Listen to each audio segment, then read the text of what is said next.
welcome back to the Saturday Scholars College Football Podcast. That is Xan, I am Shoob, and today we are here to cover Big Ten win totals, part 2, and we have a great group of teams here. The former Big Ten West teams, almost all the Big Ten West teams besides Purdue, are grouped up into this batch of teams that we are going to be doing over-under win totals predictions today on. And Xan, these teams, man, the Big Ten West, there's a lot of change, a lot of turnover here, a lot of coaches coming in their second year as well. Perhaps some big jumps for a lot of these teams that are to be made.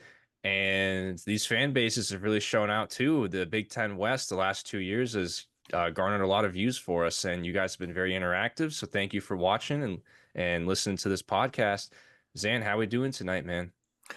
Doing good. Can't wait. The Big Ten West is always a fun one to cover every year, just because of all the engagement we get, whether it's positive or negative. We love it, and I'm excited for it. Let's get into it. Let's go. All right. Well, the Big Ten West does not exist anymore as a division. RIP. It is gone, but is not forgotten. We are going to bring it back here and cover these teams. So, without further ado, let's start at the top today with the Illinois Fighting Illini. And Xan, I'll take the lead here on Illinois It's your since, team. this is my team. This was my dynasty team in NCAA 14, the dynasty on the channel. So I feel obligated here to cover the Illini. So Illinois comes in with a win total of 5.5 wins, shade to the under there at minus 140 on Caesars. Brett Bielema is in his fourth season at Illinois, and they had a little bit of a fall down last year. They went 5-7, did not make a bowl game coming off of that 2022 season where Illinois was pretty good. They won 9 games that year and had a good team. A little bit of a fall back to earth last year, but potentially in year 4 here, maybe there's a little bit of a bounce back in store here. So starting with the offense for Illinois, they have 5 out of 11 starters returning from last season. They were 54th overall in offensive efficiency. This offense was quietly not too bad in terms of efficiency last year, a lot better than I would have expected. Quarterback Lute Altmaier returns.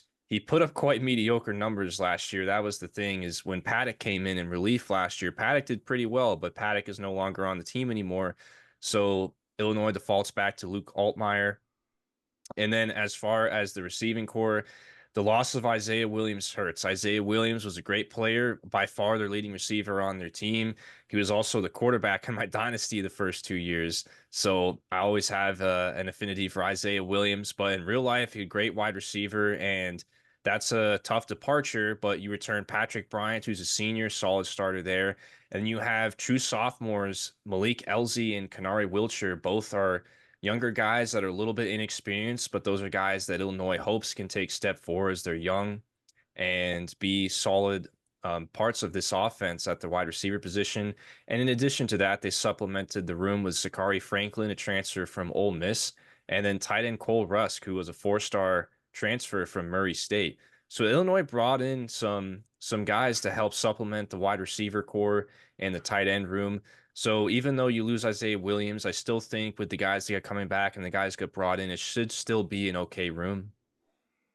At running back, Reggie Love, that trader, he transferred to Purdue.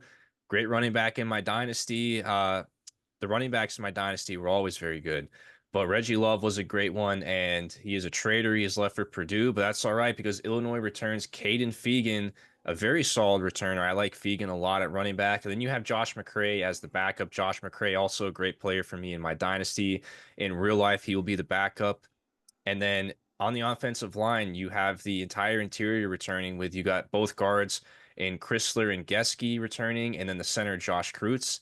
And then at tackle, you brought in 2 transfers, J.C. Davis, who's a 4-star transfer from New Mexico, and Melvin Priestley, 3-star from Georgia.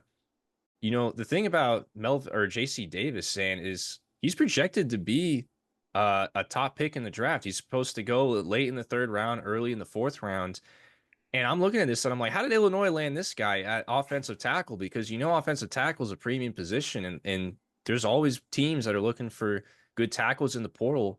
And they were able to get J.C. Davis, and he's a projected draft pick. So pretty good transfer there for Illinois from New Mexico.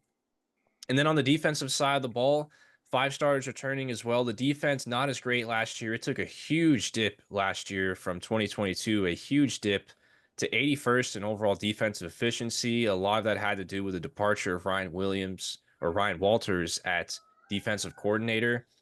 The defensive line, you lose your Xan Newton to the draft, but you return guys like Terrell Edwards, who graded very solid last year, and Alex Bray, who is young and is expected to take a step forward this year. You also brought in transfer Dennis Briggs, a 3-star transfer from Florida State. Linebacker room, very solid, led by guys like Gabe Jacas and Kanina Aduluga. I can't say his name right. Both the linebackers there are plus value graded players. And then in addition to that, you have Seth Coleman and Dylan Rose behind him. Overall, I like this linebacker room a lot. I think this linebacker room is probably the strength of this defense, in my opinion.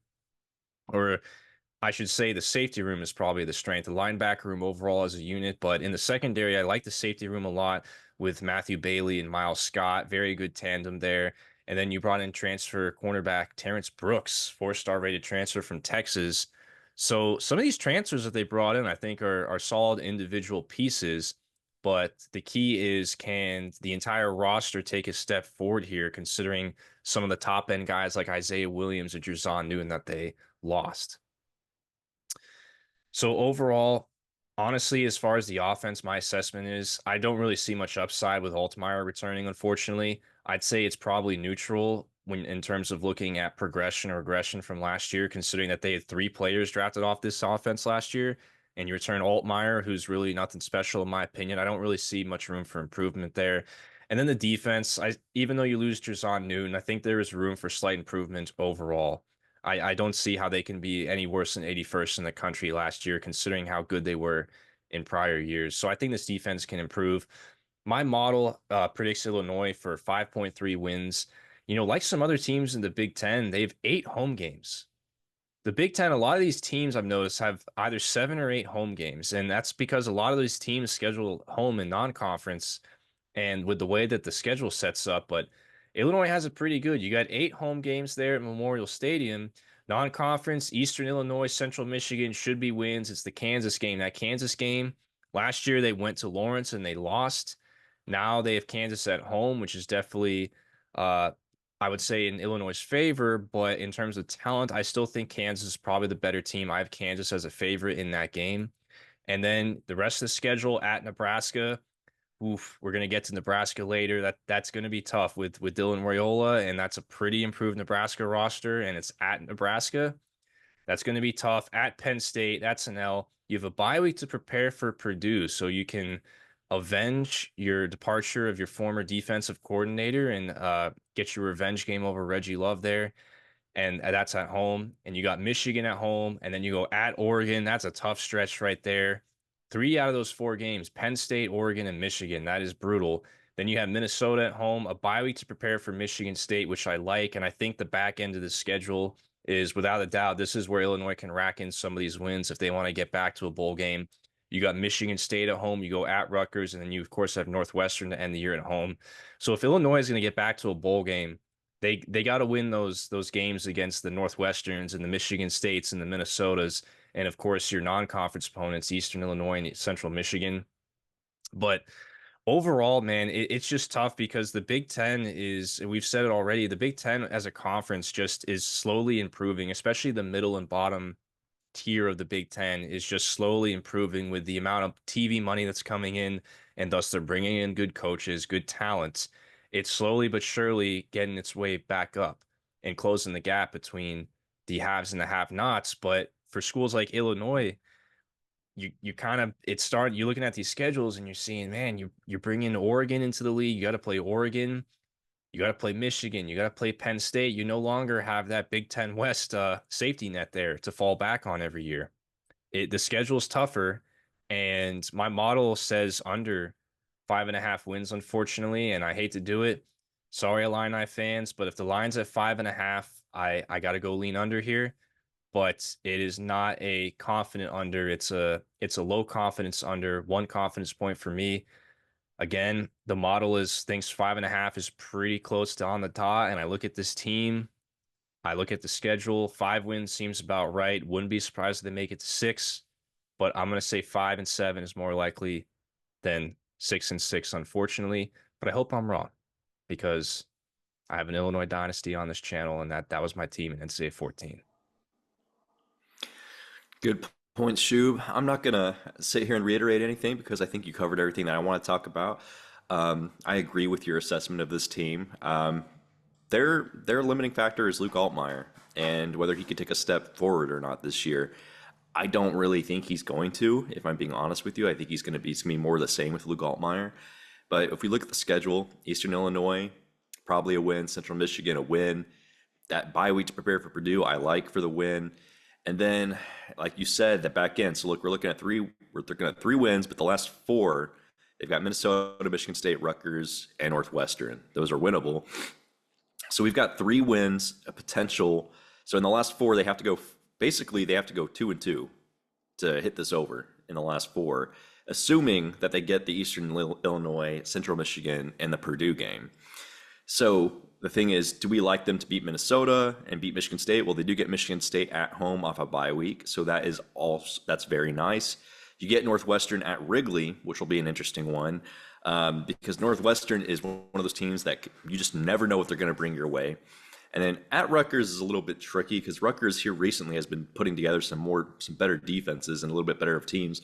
But I think 6 wins is certainly doable for the Illini. I wouldn't count them out of it.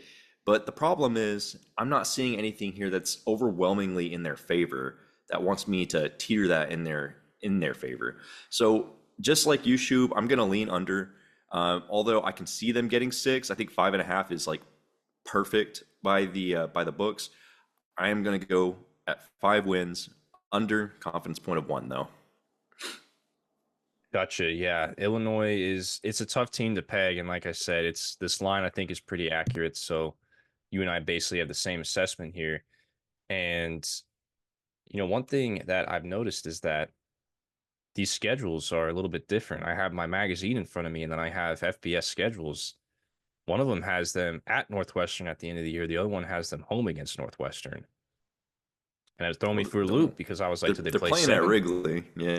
They're playing at Wrigley. That's right. And that is why that threw me off right there. So technically only 7 home games this year. That's a correction. Well, yeah, Northwestern at Wrigley. It's in Chicago. It should be probably more Illinois fans there, bigger school, but 7.5 home games. We'll call it that. All right. Sorry, Illini fans. All right, let's move on here. Iowa, the Hawkeyes, Iowa, the former Big Ten West division champs. Iowa going out in Iowa fashion with one of the best defenses in all of college football and one of the worst offenses in all of college football. One of the biggest disparities of one side of the ball to the other that I think you will ever see. And probably, I don't know if we'll ever see that again, what we saw last year. I mean, Iowa fans probably hope we won't see that again. But I don't know. What do you think, Sam? What's your say on Iowa in year one of the post Brian Ferentz era? And they have a win total of 8 wins, man. 8 wins on the dot, and there's some juice on the over, -160, +130 to the under. But the sports books expect Iowa to have another good season. What's your say? Well, you point back to the disparity of Iowa being at 121st in offensive efficiency last year, but their defense was 4th. Holy crap, disparity, man. My goodness. This Iowa defense was so dang good. If they even had just an average offense, they could have potentially have been right there at the end for the Big Ten championship. I mean, this Iowa, Phil Parker, man, the wizard himself, over here casting spells left and right, trying to keep the team alive because the offense is over here just doing nothing, man. The offense is over here using the NCAA 25 playbook for Iowa, you know? Um, it's crazy out here, man. But if you're an Iowa fan, good riddance. You've got to be so happy that Brian Ferentz is gone, and you've got to be pretty happy that Kirk Ferentz didn't go by the wayside with him as well, because he's been tenured there forever, and I think he's the most winningest coach in Iowa history. So it's definitely good to have him around. Now we look at the team as a whole. I mean, you've got Caden McNamara. He got a little banged up last year, but we'll see what he can do this year. He's better than Petrus. He's better than what you've had in past years. So we can at least chalk that up as a positive. You've got a new offensive coordinator, Tim Lester, who was the analyst for the Green Bay Packers last year, and he has some coaching experience being a head coach at Western Michigan, and he's got a few other stops along the way, but for the most part, he's got some experience, and I think the biggest takeaway from this is he really can't be any worse than Brian Ferentz. If anything, I think you're going to take a step forward here because I really don't know how you can be worse than Brian Ferentz. Let's just leave No. it at that. And then halfbacks, you got LaShawn Williams bringing 800 yards back, 4.8 yards per pop, with Caleb Johnson bringing another 460. I mean, you've got some running backs with some experience. That's good. Wide receivers, nobody with really eye-opening numbers, but let's face it, that's because of a Brian Ferentz anemic offense. There is nothing that can be done. The only one, I mean, Iowa loves their tight ends too, so I'll say this. I'll say this, Shoob, since I'm talking about tight ends. Iowa is basically tight end U, but they're also becoming white corner U. John Nestor, looking at you, replacing Cooper DeJean. But anyway, aside from that, man, so I'm expecting some of these wide receivers, some of these young guys who haven't really had their name called too much, to step forward this year and really do something and actually be able to contribute to the offense. Because I don't know how, yeah, like truly, the Brian Ferentz offense needs to be studied with just how bad it was. It's a how-to on not to do offense. But anyway, I digress. Looking at the offensive line, I mean, they have a good amount of snaps returning from the offensive line, people with some experience, but no major standouts. I mean, losing Caden Proctor is definitely going to hurt to Alabama. But overall, I think the O-line will still be an average unit because of the returning snaps they have there. We look at the other side, and this is where Iowa makes all their money, man. The other side of the ball, the defense, looks pretty dang good. They're returning two interior defenders who both at least have 400 snaps under their belt last year and both played pretty solid. And the same goes for the defensive ends. I mean, the defensive ends, I mean, they have a bunch of returners with meaningful snaps on the D line at basically every level. And I like that a lot. We look back at the linebackers, they got really good linebackers, man, and Jay Higgins and Nick Jackson, two guys who grade out really well and are heart and souls of that defense. Iowa always has those linebackers. I look back to Jack Campbell and all of them.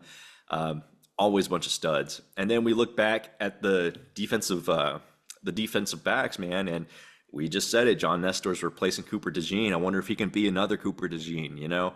And then you got Jamari Harris coming back, and then you got the nickel corner Sebastian Castro coming back, who's basically probably going to be a first or second round pick. He's an absolute beast. And then, so I mean, this Iowa defense, short and simple, is going to be top 10 again. Big shocker there. It's just a matter of can their offense take a step forward, and taking a step forward from 121st is not hard at all. I fully expect them to take a step forward, Shoob. It may be 100th or 90th, but it's still quite a leap. And it's still quite, what's a few more scores in your favor to help win you some games, because I know your defense is going to score you some points. They love doing that. So let's go ahead and stop with my slander of the Brian Ferentz offense. I'm sure Iowa fans have suffered through that long enough. Let's go ahead and dive into the schedule. Illinois State is a win. Iowa State at home at Kinnick.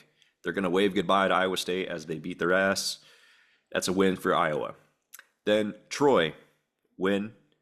At Minnesota, I favor them in that game. Minnesota's got a new quarterback over there who I like a little bit. But overall, I think Iowa's defense is just a little too good. And I think they'll win that game. I think they'll come out of this 4-0. I do. And even if they get sniped by Iowa State, they're at 3-1 right there. I think they're going to be looking good going into that bye week. And then you come out to play Ohio State. That's going to be an L.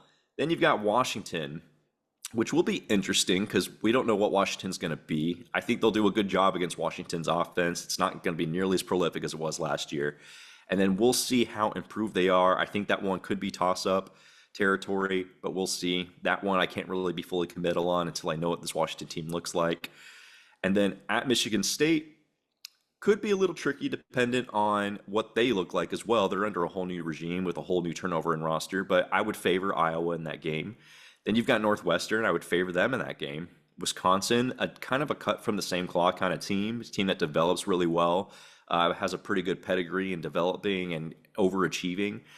And then you go at UCLA. I think I would favor Iowa against UCLA as well. Then bye week at Maryland, I would favor them. Then you get Nebraska, which could be a little bit of a toss-up. But overall, Shoob, if you've noticed from what I'm saying here, I favor them in most of these games. The only outright loss I can see is maybe Ohio State. And even if you lose to Iowa and then in the Cyhawk to Iowa State, I mean, you still got two more games of leeway in here. Who's going to beat you? Maybe Washington, maybe Nebraska, maybe Wisconsin.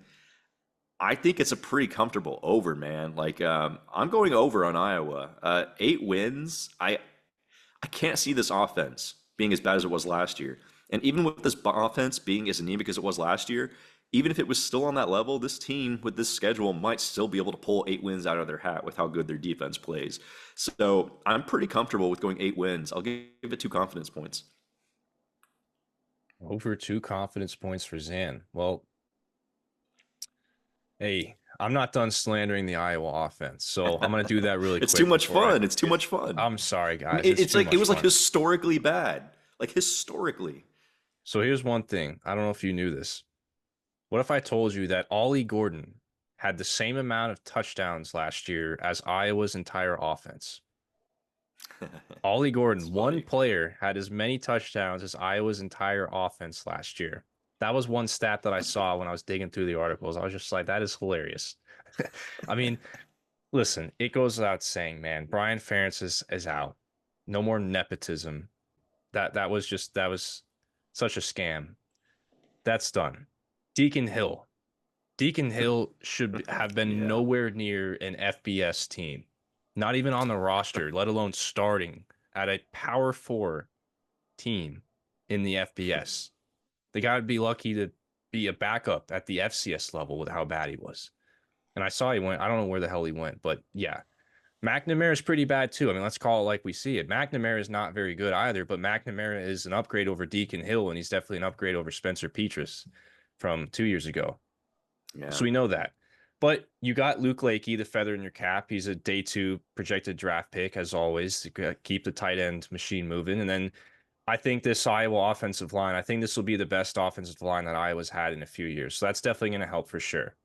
And then as far as the defense, man, I don't see any way it's not like a top five defense in college football again. And you look at this schedule. So you have Iowa that I think is going to be, again, top five defense in the entire country. Look at the schedule. You got Illinois State, Iowa State, Troy. Are there any offenses? Let me ask you this. Are there any offenses on the schedule that actually scare you that you don't think Iowa can't handle? I don't see Ohio any. State. But That's see, that's about the it. thing. Even Ohio State, they'll be very good, but I don't think they're going to be an elite offense. So I look at this schedule and I don't see a single elite offense. Like they don't have a Georgia, they don't have like a 2022 Ohio State offense. They don't have anything like that. I think Ohio State probably gives them a little bit of trouble, but other than that, nothing on the schedule scares me for this defense. This defense is going to eat. This defense is going to put up gaudy numbers again. And it's going to end up as a top five defense in the country at the end of the year. As far as my model actually has Iowa only at 7.5 wins, which is an underplay, but I don't agree with the model here. I think the model is a little too high on certain teams on their schedule. Like for instance, the model's pretty high on Iowa State. It's higher on Washington and UCLA. Granted, we haven't looked at those teams yet in depth, but I think that Iowa is a good rung above Washington and UCLA. And, Iowa State, I do personally think Iowa State's going to be a pretty sneaky good team this year, but it's the Cyhawk series, man. Like Iowa just has their number in Never that goes series. Iowa State's way. No, Yeah. and it's at home for Iowa. It's at Kinnick. Like I don't see I think Iowa State will be very good and could be just as good as Iowa, but they never win that game. Iowa wins that game usually. So I look at this schedule, and the only game I see on the schedule that I think is a for sure loss is Ohio State. Other than that, there's nobody on the schedule that I'm like, oh yeah, Iowa's definitely going to lose. I mean, if things go really, really well, they could be like 10-2. I don't know if that's going to happen. I don't know if the offense is going to make that much of a jump, but the offense can still be pretty bad, and they could still go 9-3. That's an over. I mean, with this schedule and with the defense expected to be elite again, I'm gonna go over with you as well, man. And I had the same exact confidence level. I had medium confidence in it. I like the push insurance here at 8 even that we get, and I think the only thing that's really holding me back from high confidence is I think we both agree we don't expect the offense to be I mean, we don't expect it to improve that much. It'll probably improve a decent bit, but it might still be sub 100. I think in order to give us high confidence here, I would say there'd be have to factors that we'd be looking at to say, oh, this offense is going to take a massive jump. And I don't see that happening, especially with McNamara. So over for both of us with medium confidence, which is still pretty solid. Pretty solid. Tight end you and white corner you. Go Hawkeyes. That's right. Down the ladder here to Minnesota, the Golden Gophers. Minnesota comes in with a line of 5.5. A little bit of juice there to the under at minus 135. The Golden Gophers have their head coach PJ Fleck, who is in his 8th season now in Minnesota. 8th season. I shoot, I remember when he was at Western Michigan and they had Corey Davis and or was it Corey Davis? I can't remember. But he was at what? No, I don't think it was that late. But anyways, he was at Western Michigan and had them in a New Year's Six Bowl way back in the day, and now he's been at Minnesota for a good amount of time. They went 6-7 last year. PJ Fleck's definitely had his fair share of good seasons at Minnesota. They've had seasons where they've won 7, 8, 9 games. And then last year took a little bit of a dip, 6-7. A little bit of a disappointing season. Is there a bounce back in store for Minnesota in PJ Fleck's 8th season? Well, they certainly have an interesting team this year. They definitely have an upgrade, I think, at quarterback. There's no more Greek BB gun and Ethan Kaliakmanis over there. They've got Max Brosmer in from New Hampshire, who put up pretty good numbers, granted at a lower level, but I think he's still an upgrade to Ethan Kaliakmanis. I like what they have at the running back position in Darius Taylor. It's an 800-yard rusher who basically runs for 6 yards a carry, pretty efficient. Then they bring in a transfer from Ohio and Saya Bangura, who brings another 800 yards on 4.6 yards per carry. So you've got a good 1-2 punch there.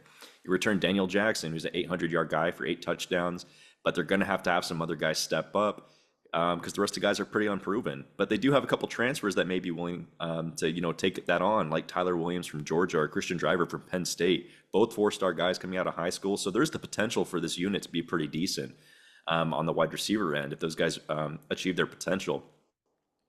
The offensive line, man, I really like the left side of this offensive line in particular. It grades out pretty well, and they have a tackle who's pretty dang good, Nearante Ursi. So this offensive line, I think, will at least be an average unit at minimal, just because one side is very, very strong. Granted, you need both sides to be strong to be a good unit, and that's why I say maybe an average unit. We look over at the defense, man, and that's usually been Minnesota's bread and butter wherever they win their games. But they do have a new man on the defensive coordinator end this year, and Corey Heatherman, who was basically the former linebacker coach for Rutgers. I don't know how I feel about that because these Minnesota defenses were led by a man who spurned them for another team in the Big Ten.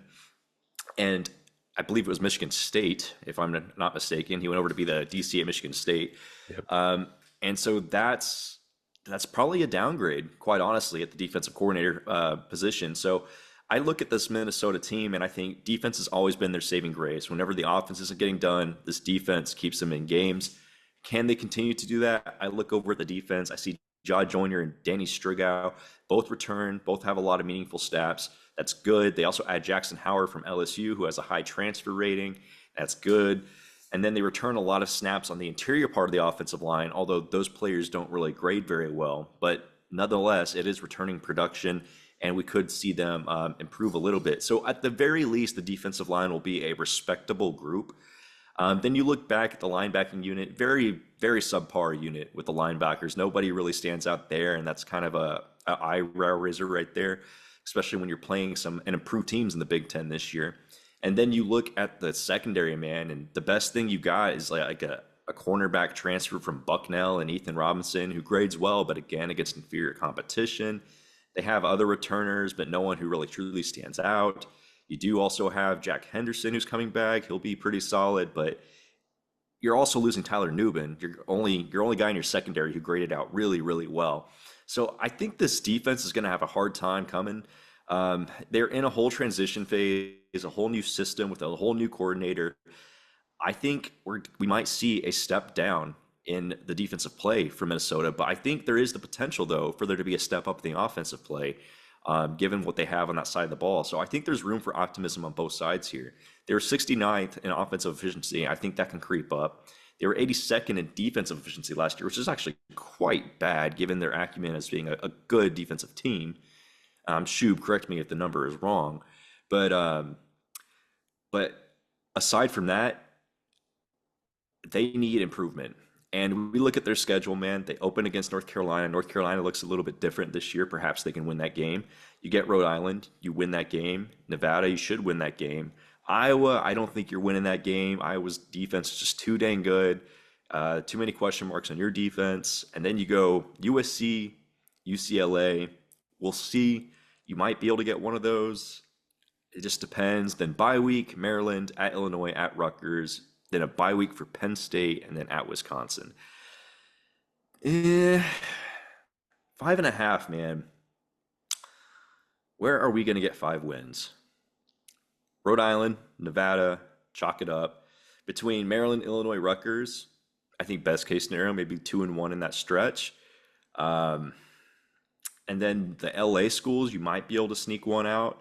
And the North Carolina, you might be able to sneak one out. So I'm thinking if you're able to do that, or maybe even steal one against Wisconsin late week, there is the possibility to go over. I'm not going to completely rule it out. I will tell you right now that I'm just playing this by a numbers game because I already have a lot of teams with overs, and mathematically, some teams have to win, some teams have to lose. And for that reason and that reason alone, I'm going to lean under on Minnesota on the 5 instead of the 6, but with very, very low confidence because I could totally see Minnesota going bowling at a 6-6 record with some of these games because I do think they can beat Wisconsin in that last game. So we'll see, man. But one confidence point to the under on Minnesota. I am pretty much in agreement there. So looking at this team, man, it's hard to look at this team and just look at PJ Fleck's overall track record. I mean, yeah, last year was a dip at 6-7, but you look over the last 5 years, omit COVID, it seems like last year was kind of the outlier because the previous 2 years they went 9-4, 9-4, and then 2019 they went 11-2, which again I was misspoke. They did win double digits back then in 19. They had a pretty good team that year, but the thing is things are different, man. And you said it best at the end of your segment there is the Big Ten is just deeper. There's just tougher teams in the league now. You've added in more teams. The rest of the league has just gotten better. You're no longer in the Big Ten West. And you look at these schedules, even the teams that, the last 5 years that you've been able to run over in the Big Ten West, they've hired good coaches. And these teams are also improving. I mean, we look at all these teams and we're like, oh, that team's improving, that team's improving. Well, everybody thinks they're improving, but when you're improving and everybody else is also improving around you, you're not really improving because it's relative to your league, who you play against. So I look at Minnesota and I'm like, all right, this is another Big Ten team that had a down year last year that is bound, I think, to improve a little bit. Of course, with Brosmer, huge QB upgrade over Kaliakmanis. I fell victim to the Kaliakmanis hype. The Greek rifle, as you stated, was the Greek water gun. And Kaliakmanis departs. Brosmer comes in. You got the O-line starters returning. I think they will improve from 72nd in the country. And one thing about Brosmer, one quick nugget is that I was looking at Brosmer coming in from New Hampshire, and of course that's an FCS opponent. So I was like, okay, like, New Hampshire FCS opponents, they usually play, one FBS opponent a year.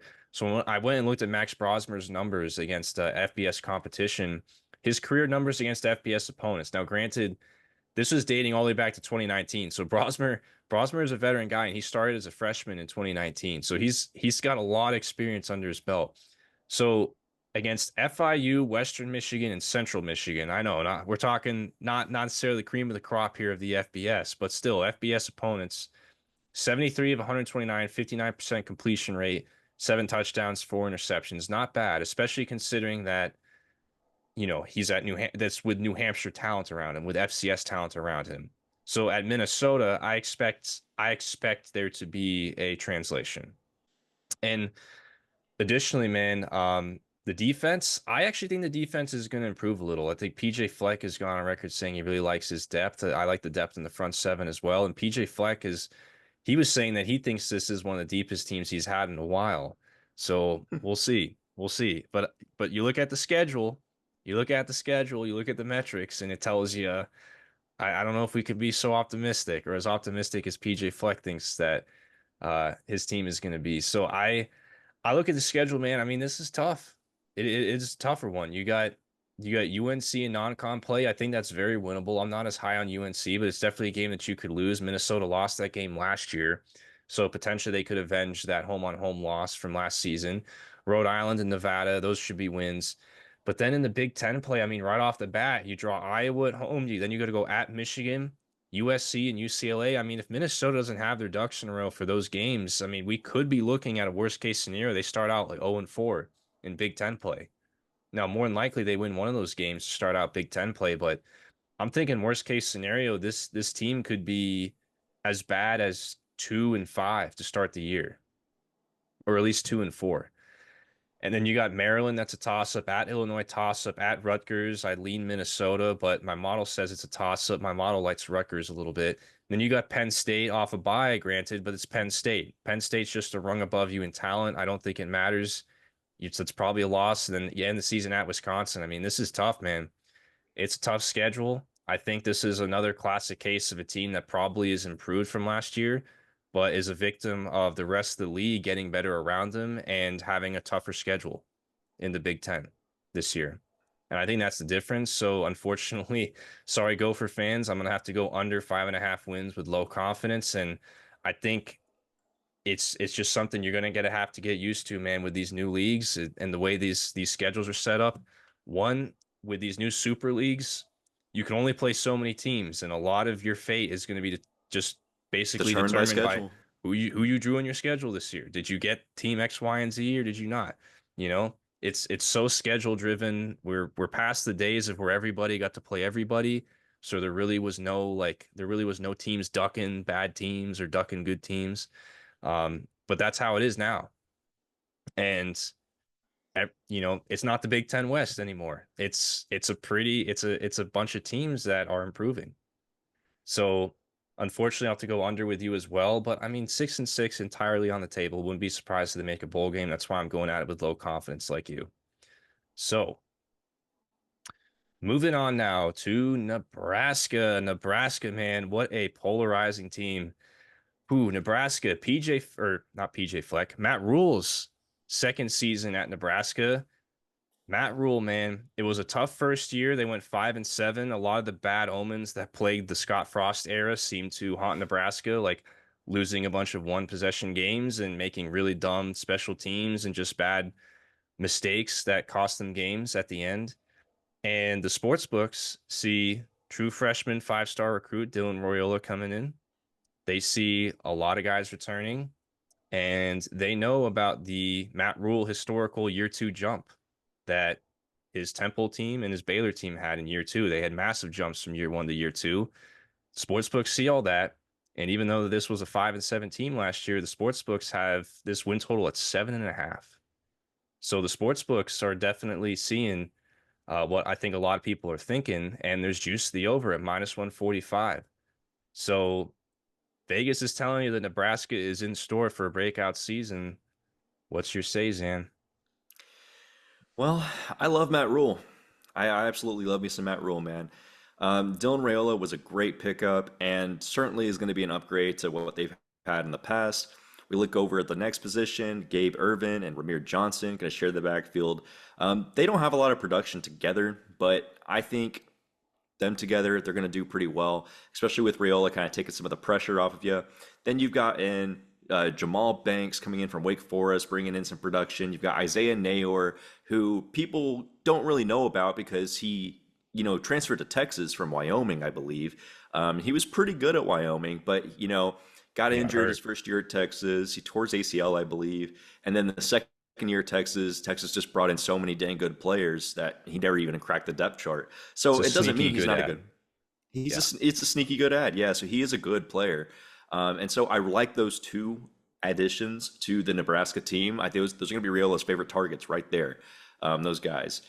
And then we look over at the offensive line. I think the offensive line isn't anything to toot your horn about, but I think they will be a slight improvement from what they were last year. And then we look over on the other end, the defensive line. We've got Nash Hutchmacher coming back at nose tackle. You've got Jamari Butler returning. You've got Prince Uman Mailin returning, who's also grades out really well on the edge. Really like what they've got there. I think there's potential for that D line to take a step forward. We'll see. And then they lose some other players at the linebacker level. They really like their linebackers there in Nebraska. But what I really like is they added a lot of portal guys who were pretty highly rated, like Tackett Curtis and a few others. So I think that group can be pretty strong, decent, and with good depth. So I like what Nebraska has there. And then you look over at the cornerback position, or just the DBs in general, and you've got Tommy Hill returning, who grades out very, very well, basically looking like an NFL kind of corner. And then you've got Bly Hill coming in from St. Francis, who, he played at a lower level, but he's projected to start on the other side of Hill. So you've got Hill squared as your corners. And we'll see how that works out for him. And then you've got Isaac Gifford coming back, which I also like, who played some snaps. But the guys on the back end, they do lose a lot of guys who played meaningful snaps, just like Omar Brown. And so they're supplementing a little bit back there. But overall, they still have talent in their secondary. So I'm hoping to see Nebraska take that step forward because, Shoob, I genuinely do want Nebraska to get good again because college football is better when Nebraska's good. That fan base that they have in Nebraska is so dang passionate, man. They sell out every game despite how bad their team is or how painful the losses are. All the one possession losses, they stick through with the Cornhuskers. And quite frankly, I think they deserve to have some semblance of happiness for their loyalty payoff here. And I'm rooting for the Cornhuskers.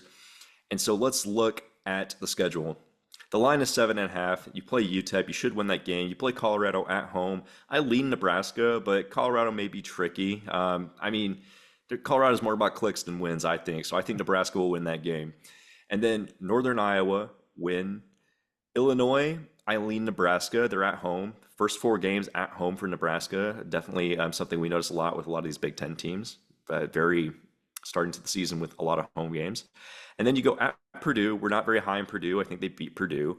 Then you've got Rutgers at home, which is very, very winnable. I mean, Rutgers has to travel 1,000 miles to come play you. So they're going to come play you in the middle of the country. And then you got a bye week to prepare for Indiana, who we said was a little bit tricky. And I actually really like that bye week before Indiana because if you're going to go play Kirk Cignetti and you're going to go play this Indiana team who is supplemented with a lot of talent and is sneaky this year, Indiana is sneaky a bowl team this year. Then I think this is a winnable game. I'm going to lean to a Nebraska win in this game, but I would not be surprised if Indiana takes the cake here. Then at Ohio State, I think Ohio State wins. UCLA, I'm not as high on UCLA this year under Foster in their first year, but we'll see. We'll see. I'm going to lean as a toss-up, but lean Nebraska more so because they're at home against UCLA. And then a bye week to go at USC. And I like that they get a bye week before they have to travel 1,000 miles to play USC. That's nice. You get to kind of recuperate a little bit. You get to prepare. That's a winnable game. That's a toss-up. I'm not going to give it to them outright. It is an away game. And then we've got Wisconsin, and then you finish at Iowa, which is always tricky, playing Iowa. So when I look at this schedule, Shoob, I think Ohio State's definitely an L. But then I look to the back end of their schedule. The front end of their schedule, I think, is amazing. I think there is the potential here for them to start 6-0, Shoob, maybe even 7-0. Oh yeah.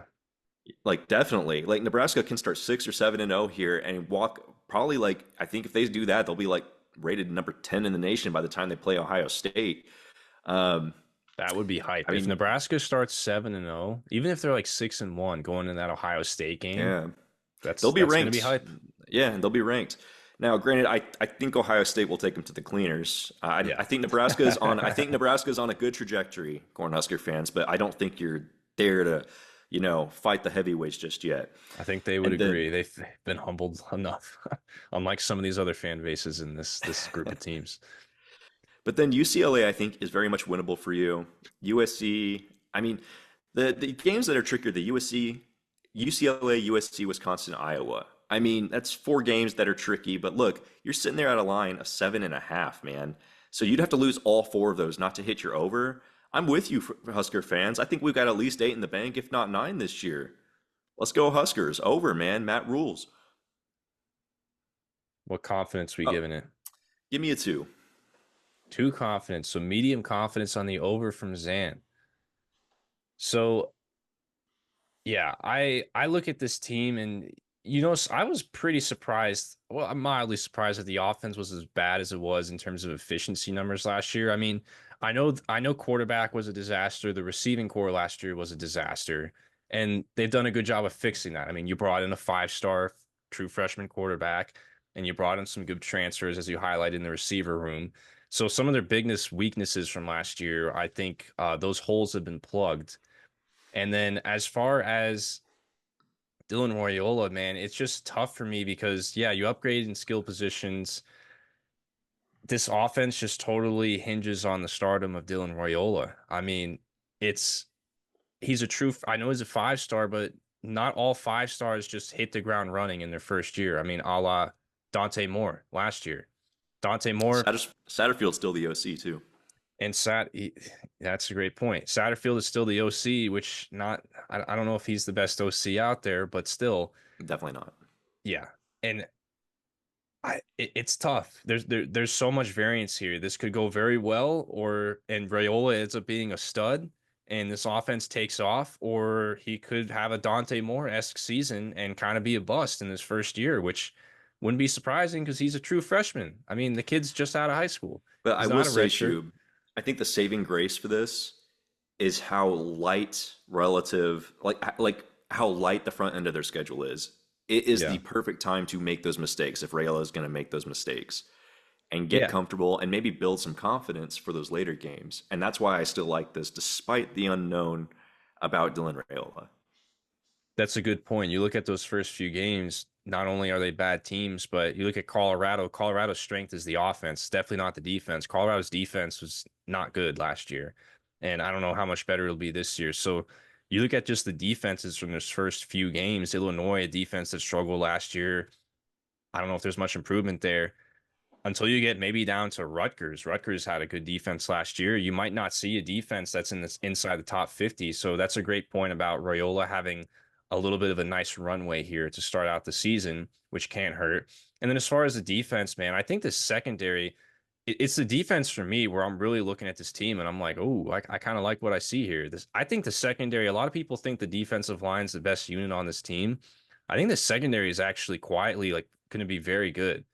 And as far as the defense, it was 15th last year in efficiency, which considering where they were 2 years ago, remember that was a horrible It's defense quite that a they had. leap. It's quite Quite a a leap. leap. I don't think anybody expected them to jump to 15th in the country in schedule adjusted efficiency. That's nuts. Absolutely nuts. But here they are, and I see it as still a top 20 unit minimally. And with a lot of the guys they have returning, I could see this defense jumping in the top 10. I could see it. I mean, Matt Rule, year two jump, man. It's there. The year two bump. I say Um, minimally, it's gonna be in the top 20 at a minimum, and then we could see it go even higher. So that's the grace here, man. If Dylan Raiola makes his mistakes in those early games, guess what? Defense got your back. Great points. Now here's the kicker for me. My model. What do you think my model has for Nebraska? Your model has them under, I bet. Yes. By how much do you think? They're in the sixes, I bet. You are correct. My model has 6.4. Ooh, that's a severe under for your model. That's the model's telling me this is a very, very nice, solid underplay here. And I really don't want to do this. I really don't want to do this. Again, similar to the last teams that we covered, some of the teams on their schedule, I think the model is a little too high on personally, like a la UCLA. I think USC probably won't be quite as good as the model is saying. It's tough, man. The scheduling dynamics, it is nice that they have that bye week to prepare for USC and they have the bye week to prepare for Indiana, but it's at Indiana, at USC. You got Purdue, which I think could be a team that could get you if you're not playing your A game. It's at Purdue. I I don't know, man. And that last half of the schedule there, where you have that stretch, you're at Ohio State, UCLA, at USC, Wisconsin, and Iowa. I mean, those are games that if Rayola does not become a star, you're at risk of losing. And I'm gonna have to go under, which is the last thing I wanted to do. I remember at the end of last year, I was saying like, no matter what the line is next year, I'm going over on Nebraska because of Matt Rule, year two jump. But here I am going under, but I'm going to go at it with very low confidence. I'm not very confident in this, and that's simply because I'm taking the risk here of Dylan Raiola panning out and becoming a stud. Because if he becomes I a mean, stud, and Rayola, he, yeah, he's the X factor here. If he pans out, if he plays even just better than what they've had in the past, they're probably going to get this over. But if he just absolutely struggles in his first year, then yeah, the under is probably in play, or yeah, even gets just hurt if he gets hurt. that too. Yeah, despite the defense being very good this year, I think if Raiola does not pan out, the under is very much in play, and that's what I'm gonna have to go with. But trust me, I hate this. I hate this. I'm going under with very low confidence. So, but I'll be rooting for Nebraska. I want to see Raiola pan out. I think it'll be very fun, and I think that if it goes well, best case scenario, again, best case scenario, they're 7-0 going to that Ohio State game. That would be hype. That That would would be be hype. hype. That Colorado game, that's week 2. That's uh that's gonna have some hype too, simply because you're getting Colorado early on before that, that whole thing fades like it did last year. So they have a chance to avenge that loss to Colorado from last year too. All right. Yeah, man. Nebraska will be a very interesting team to watch. If you're a Cornhusker fan, let us know your thoughts and opinions in the comments. Do you agree with us? Do you disagree with us? What do you think is the record, and how confident are you in Dylan Raiola objectively? All right. Moving on, Northwestern, the Wildcats, man. I don't think any team surprised me personally more last year than Northwestern. I don't think any team surprised me more in terms of what I thought they would be at the beginning of the year and then how they finished. Northwestern went 8-5 last year. Went 8-5. I never know what to expect from Northwestern. That They, they are a team I have zero confidence in predicting. Because even back, do you remember what they got like last place in the Big Ten? Then they went to the Big Ten championship, and then like it was just like it was one or the other. Like yeah, they won the Big Ten West multiple times over the last like 5 to 6 years, which is crazy. Like Northwestern, we're talking about Northwestern here. I mean, yeah, they are probably the most bipolar football team in college football, and that's regardless of who's the head coach. And I don't know if you're a Northwestern fan, I'd Shrek say Clef. it's kind of a bad omen that you were really good last year, because that means historically you're due for a huge downfall this year, just based on Northwestern's trajectory. It's Well, like the a line is mountain. 4.5, Shoob. Well, that's the kicker here is the line is 4.5. That's what the sports books are suggesting. So the sports books are telling you that last year was a complete fluke and that Northwestern is going to fall back down to earth. David Braun, though, man, his second season there, again, uber and prize, a surprising 8-5 season last year. He won Big Ten Coach of the Year. We're talking about the defending Big Ten Coach of the Year here in David Braun. And here's the other thing, though. Their stadium is under renovation right now, so they're going to be playing their home games On in this their little lake outdoor, field. yeah, in Yeah. their outdoor practice facility that's adjacent to Lake Michigan. So, It's gonna be so windy, man. yeah, that's going to be No that's field going to be goals. funny. It's like an NCAA football where you can have the option to play your games on the practice field. That's what it's gonna be like.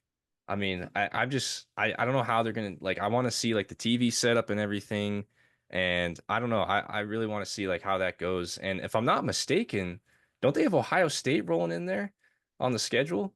I think they do. Oh, it's it. No, they play. Yeah, yeah.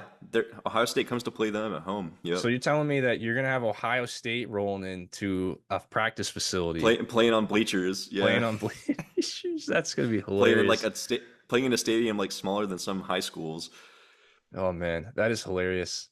Well, anyways, what do you think, man? What do you think about Northwestern in year 2 under David Braun? Again, the line is at 4.5. They won 8 games last year, so something's got to give. Something's lying to us right here. So, what's your take?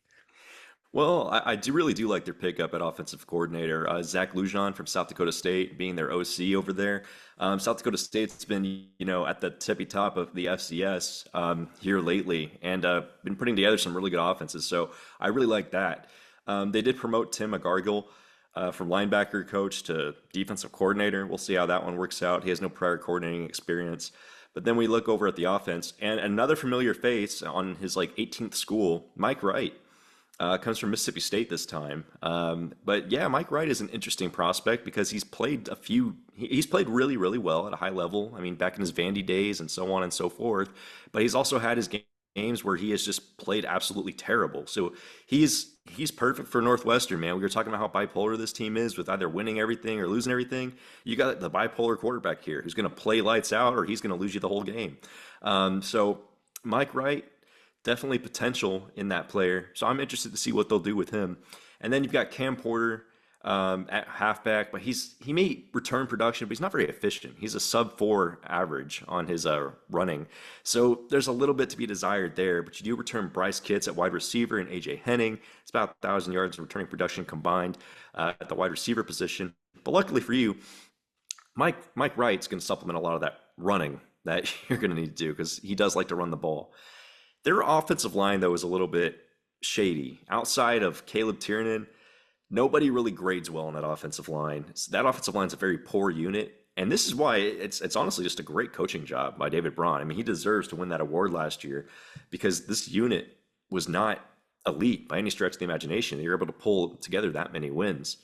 We look over defense, and this is kind of like a Big Ten thing. The defense is typically what keeps you in it. Big Ten plays defense. They ball. Aiden Hubbard returns. Jalen Pate returns. Interior line has a good amount of returning snaps, but none of them grade out well. Linebacker group is decent. They're led by Xander Mueller, who grades out pretty decently. They've got Theron Johnson coming back. They've got Ora Adaye coming back, and those are two corners who basically started last year, so that's nice to have. You've got Devin Turner, who grades out well versus the run coming back for support. But otherwise, I don't know how their depth is, Shoob. And I will say this. I do like that Northwestern, regardless of what they have, they always seem to put together very respectable defenses. And so I'm gonna bet on Northwestern having a good defense here. The real thing here is Mike Wright. Can Mike Wright take that next step, or can Mike Wright not turn over the ball a million times?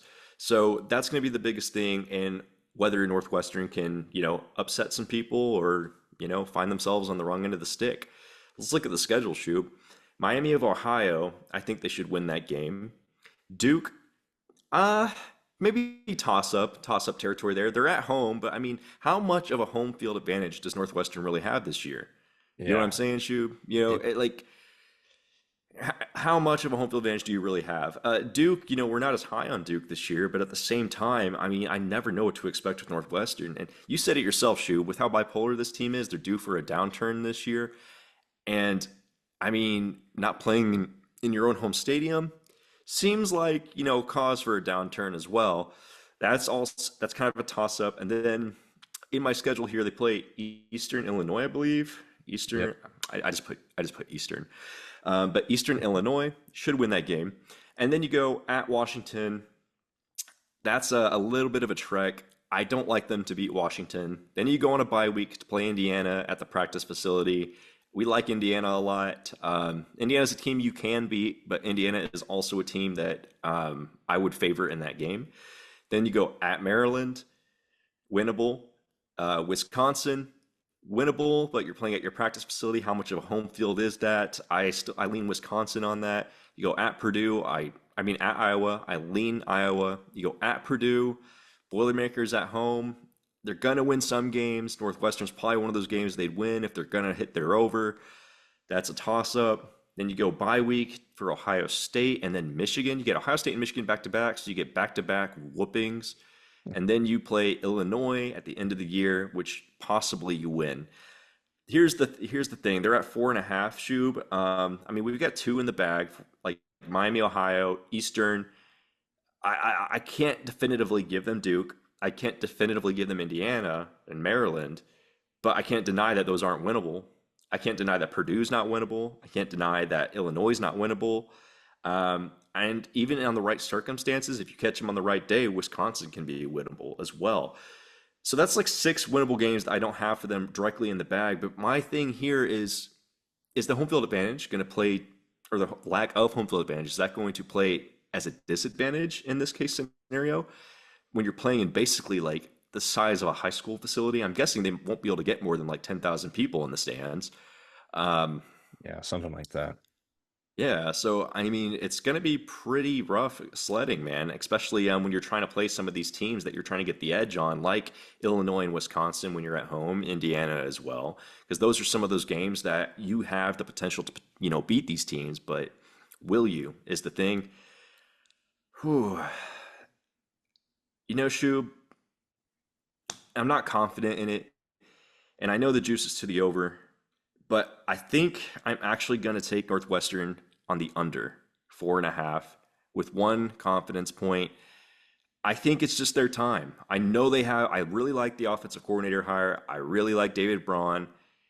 I have very little confidence in this, but this is mostly due to my concerns with their offense and their lack of having like a true home advantage this year. Um, that is why I'm going to go under Northwestern with one confidence point. Very fair points all around. Very fair. So one correction I do want to make is that Ohio State game they got at home, that's actually going to be played at Wrigley Field. Oh, So okay. yeah, so Probably the Big because like Ten. the Ohio State fans are probably complaining, like, how am I going to go to that? Like, Yeah, I was thinking about that. And I was like, all right, the Big Ten was probably like, all right, guys, come on, like Ohio State, you're playing it's Ohio Ohio State, like State. we You need to can't play sell them in your these. practice They're facility. like, Yeah. yeah, we need to sell these tickets. Play at Wrigley. So what's kind of funny is that their last two home games of the year they play at Wrigley Field and they play at Soldier Field. So they're playing the Chicago Cubs stadium and then they play at the Chicago Bears The stadium. Bears. So they got two different professional sports sharing their stadiums the last two home games. But yeah, the Big Ten was like, all right, guys, come on now. We got to sell those tickets. We all know Northwestern this is about Stadium, the though, when it's dollars. done, is going to be nice. Oh yeah, for sure. Oh yeah, for sure. But I'm telling you, man, I'm gonna love to see this practice facility when there's actually like teams coming in and playing. That's gonna be I'm going to hilarious. turn on the TV just to see it, Yeah. Anyways, so I'm totally with you, man. I mean, this defense, very surprisingly, is 35th overall in the country last year in schedule just efficiency. I mean, just phenomenal coaching job by David Braun. I mean, this looked like a team that was just in dismay after Fitzgerald had the hazing scandal, which was one of the most BS things ever that he got Shrek involved. clap. Yeah. But anyways, David Braun, man, such a good coach. But I think a lot of people, if you're a Northwestern fan, you're watching this, you're like, wait, we went 8-5 last year, and they're saying we're only at 4.5 wins for the regular season. Like, what the hell? Like, you're probably thinking, like, oh, I'm gonna bet money on the over. Well, here's the thing. Northwestern, they went 6-2 last year in one possession games. 6-2 in one possession games. They also had a plus 13 turnover differential. Plus 13. I mean, let's be real here. Northwestern doesn't have the athletes. They're not Ohio State. They're not Georgia. I don't think Northwestern can expect to have a turnover differential that high again this year. That's just something that's not sustainable year over year. And this is why the sports books are saying a regression back to the pack last year, essentially calling it a fluke. And listen, I hate to do it, but I got to spit the facts here. But that's how it is with Northwestern. I mean, as far as the offense, man, I don't really know what to think of it because the new OC's coming in. There's going to be a scheme change. Mike Wright didn't play a whole lot last year at Miss State. I mean, it's kind of an unknown. I don't really have my hopes up, if I'm gonna be honest. I don't have my hopes up for this being a great offense, but we'll see. I still think the defense is they got a lot of guys returning. This defense is what's going to be carrying this team again this year. The defense is very good, and Braun is a phenomenal defensive coach for sure. But as far as the schedule, man, I only have them favored in one game. That's the Eastern Illinois Oof. game. The Oof. Not Miami, even Ohio. Miami of Listen, Ohio. Miami of Ohio. See, that's I'm wagging my finger there. When I don't look over Miami of Ohio. They're one of the best teams in the MAC, and the model projects them to be the best team in the MAC this year. The model has that game as a toss-up. It has it as a toss-up. Don't overlook Miami of Ohio, Northwestern. That's all Don't I'm gonna say. disrespect those Red Hawks. Don't disrespect the fighting Ben Roethlisbergers. And on top of that, I look at the rest of the schedule and I'm looking at the schedule according to the model, and I don't have them favored in a single game the rest of the year. Um, so again, I mean, if you lose to Miami of Ohio, I mean you might be cooked on this total. That might be cooked, but you still could probably beat Miami of Ohio. But then you got Duke coming in. I mean, the odds they go 2-0 in both those games, those are both games that I have as toss-ups. I don't know. They're both at the practice facility.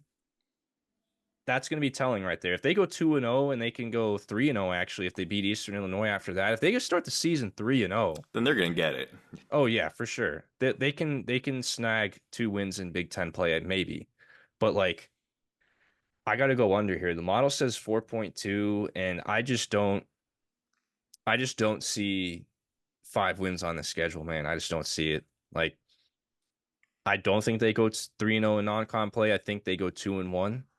And these games like Washington, Indiana, who we're higher on, maybe at Maryland. You got Wisconsin at home, at Purdue. I'm personally a little higher on them.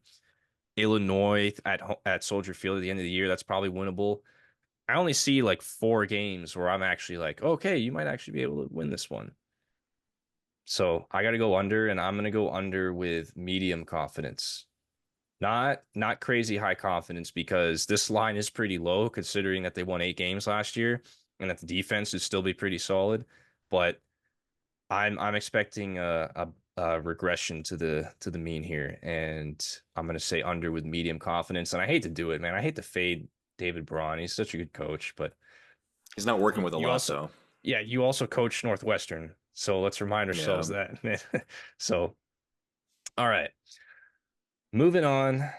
Last but certainly not least, the Wisconsin Badgers. Wisconsin now in their second full season with Luke Fickell at the helm. Wisconsin, kind of a little bit of a disappointing first year with Fickell. I know Oh, Wisconsin definitely. fans had high hope. I think they thought they could probably win the Big Ten West last year, and they had a pretty favorable schedule last year. And I think that you were thinking year one was probably the opportunity for them to make some noise, maybe make a run at the Big Ten championship before, you get rid of divisions and you add in all the Pac-12 teams now.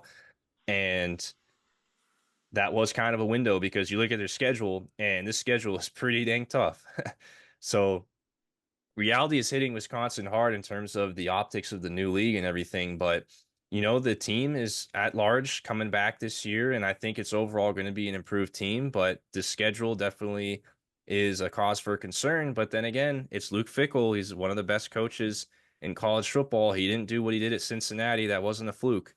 So, is there a potential year two jump? We talk about guys like Matt Rule, a year two jump.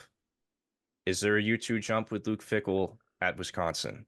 What's your say? Their win total is at 7 wins according to Caesars, and a little bit of juice to the under at minus 135. I mean, Luke Fickell's a great coach, okay? And I was on that train last year thinking that he was going to immediately have this team up running and kicking with Tanner Mordecai and da da da. Yeah, fell on that one, ate my words, and now I have to kind of eat some humble pie on that one. But now we look, and there's a new man, Tyler Van Dyke, coming in, and we honestly thought he would transfer 1, 2 years ago. Like we were all over Tyler Van Dyke transferring, and he didn't until here recently. Tyler Van Dyke is not the most prolific last year, but he has shown flashes in the pan where he can be a very, very good quarterback. He has some good arm strength. He has been at times projected to be an NFL quarterback. So, I mean, who knows that he could find he could be revitalized in Wisconsin. But Wisconsin has never been like an aired out kind of team. Speaking of that, they lose Braylon Allen, which is kind of a big loss. Like, I know you return Ches Malusi and you bring Tawil Walker in from Oklahoma, who is a pretty decent player.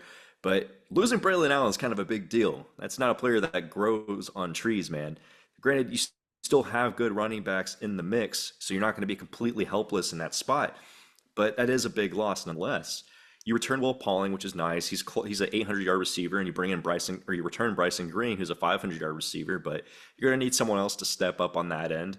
You lose offensive lineman Tanner Bortolini to the NFL.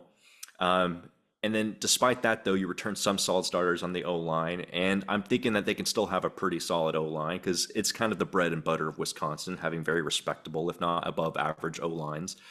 Then we look at the D line, and there's a lot of returning snaps on the interior part of that defense. And then, once again, though, with a lot of these teams, returning snaps, but nobody really grades well on that interior part of the defense. So, a lot to be desired there. They do have some good transfers coming in that I like. The main one being John Pius from William and Mary, who grades very, very well in pass rush and as a defensive player. So I like that a lot. You've got Daryl Peterson returning, who grades well. You've got Tackett Curtis and Jaheim Thomas. doing pretty well here coming in. And then you've got Ricardo Hallman, who grades out really well returning at corner.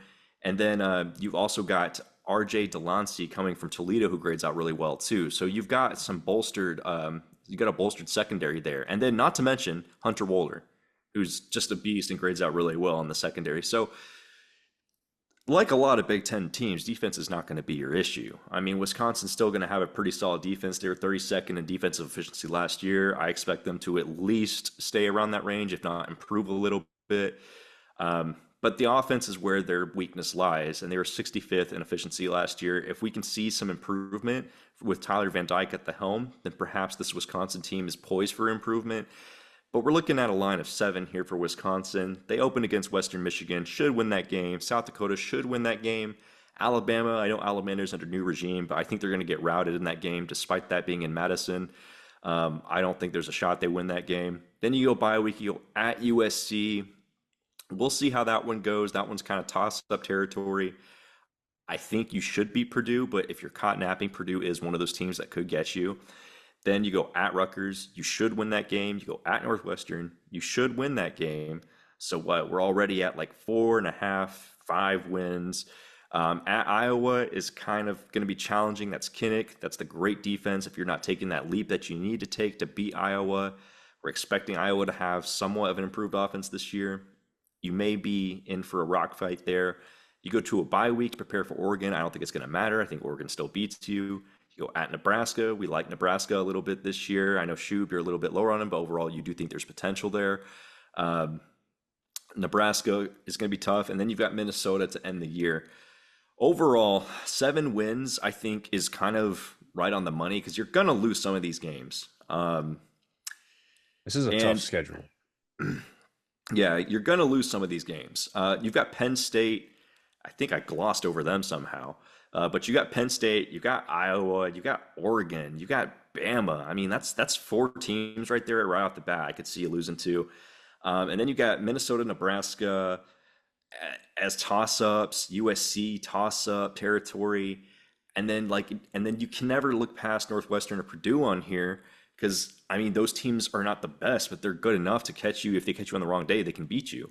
So I mean, I'm gonna go push to under with 1 confidence point on Wisconsin Shoob. Um, I really want to see Wisconsin take that step up, but I'm thinking, well, you know what? Hold up, hold up. Let me math my head real quick. Hmm. Let me math in my head real quick. Scheduling One, math on two. the fly right here. Scheduling math on the fly right here.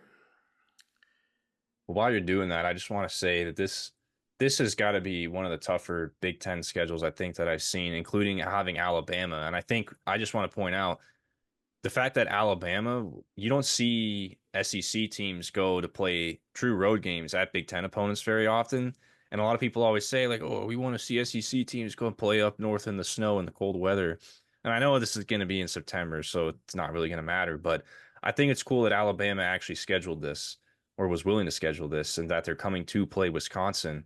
I think this is a fun non-conference matchup, something that you don't really see a whole lot. But what's your final math saying, Zan? I'm sticking with it. Push to under 1 confidence point. 1 confidence point. Yeah, man. I mean, the bottom line is you can analyze these teams. You can look at the roster. You can be like, this team is better, this team is worse. But then at the end of the day, your schedule ultimately determines your fate. We say it so much, and I believe this is pretty much going to be the case here with Wisconsin in 2024. So I look at Tyler Van Dyke. I've always been higher on Tyler Van Dyke as a college quarterback. At this point, I don't think his NFL aspirations are their whole there's still a light at the end of the tunnel, but it's hanging on. It's flickering, It's it's far. dimmering. Yeah. Yeah. I think that's past us now. But I mean, we were at a point a couple of years ago where Tyler Van Dyke was being talked about as being the next quarterback at Alabama when Alabama needed a QB after Bryce Young left. And that's kind of where his stock was at its peak, and they never ended up getting Tyler Van Dyke. Were going after Drake May, then they went after Tyler Van Dyke, and somehow Miami was able to keep him. But We know it's how, but well, we know why Miami was able to keep him. But the point is, like, this is a guy that his stock's been up and down, And where does Wisconsin get him? Do they get him in a bounce back season or do they get him in a downward trajectory? It's a kind of an unknown in my opinion, but I would say over Tanner Mordecai, I'll I'll bank on that being an improvement in the passing game. In addition to that, you got an improved offensive line. Luke Fickell said that he thinks his offensive line as a unit is the most improved one on his team. And the other thing too is I just think that, with all the receivers and there's some inexperience and stuff in the skill positions, you lose Braylon Allen, of course, but I think just the guys that are returning the year two familiarity with the air raid scheme, it's got to be a bonus. It's got to be an improvement. I think that a year two familiarity with this scheme, which is something that definitely had growing pains last year with this roster, I think that has to be a good thing. And I think an air raid scheme is probably something that I would say fits Tyler Van Dyke's style pretty well. So I do think if Tyler Van Dyke stays healthy and has a decent year and can stay on the field, I think this could quietly be a good match. And then as far as the defense, quietly pretty solid last year, 36 overall in efficiency. I like what they have coming back. I think this could be a unit that jumps inside the top 30 overall. I think the linebacker room is the biggest X factor there because the entire linebacker room is basically just portal additions, but they were good portal additions, at least on the surface. So we'll see. But if they hit it on the nose in the portal with these linebackers that they brought in, I mean, this could be a top 30 defense again. Secondary is very good top end players as well. The thing is, man, my model calls for 6.4 wins. 6.4. So a little bit of an under there. I have them as big favorites in 5 games, I believe. I have them as big favorites, of course, against Western Michigan, South Dakota, at Rutgers, at Northwestern, and then home versus Minnesota. So that's 5 games where if Wisconsin plays to its potential, they should win. So that's 5 wins right there. But the Lions at 7. And I'm looking at the rest of these games, man, at USC. That's I'm not as high on USC, but is Wisconsin clearly better than them? I don't know. I feel like they're kind of 50-50. It's at USC. That's a toss-up. Purdue, I'm pretty high on Purdue compared to the market. I think that could be one where if you mess up, you could lose that game. And then these other games, Penn State, I think Penn State's just a rung above you. You're probably going to lose Oregon, even though that's off a bye week. It could be a potential upset opportunity if Oregon is caught napping. You're getting them off the bye, but I'd say unlikely. I just think that the difference between Oregon, Penn State, Michigan, Ohio State, etc., and the rest of the Big Ten, I still think there's just a sizable gap there. I don't see those teams losing those games. And then at Nebraska, I mean, that's such a wild card. If Nebraska hits with Rayola, you're probably going to lose that game, I would say. And then Minnesota at home, I already said that was a game that I had them favored in. So there's 5 games I think they should win, but outside of those, the rest of those 7 games I just talked about, those are some tough games, man.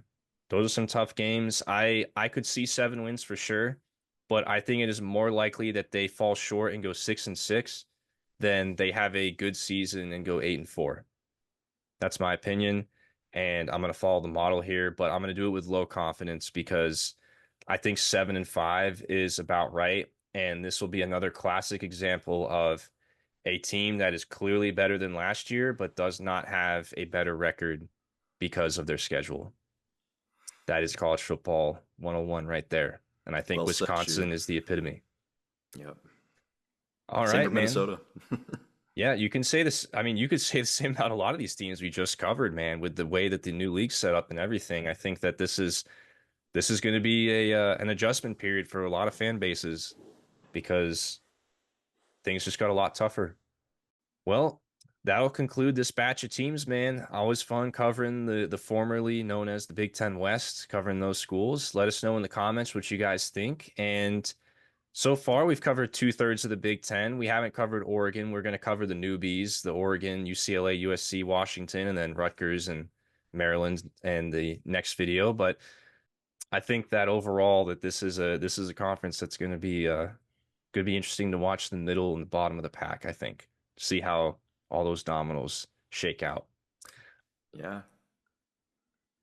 All right. Well, that being said, this is the Saturday Scholars for Xan and Shoob signing out. See y'all later and enjoy college football 25. on Heisman difficulty and try not to lose too bad. And don't kick any 40-yard or plus field goals. Don't do that either, because those are like nearly impossible. All right. See you guys later. Peace.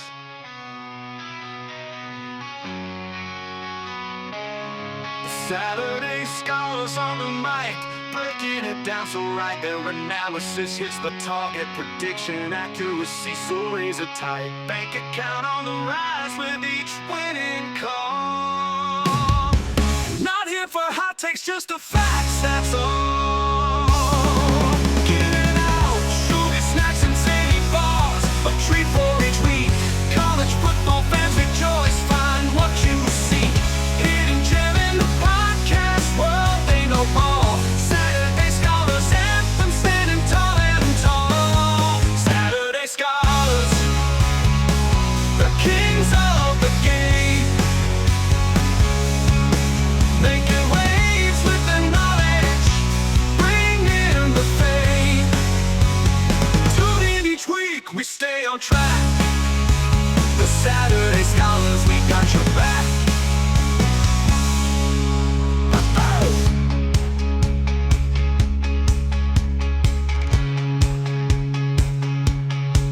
The Saturday Scholars, the kings of the game, making waves with the knowledge, bringing the fame. Tune in each week, we stay on track. The Saturday Scholars, we got your back. Oh, oh.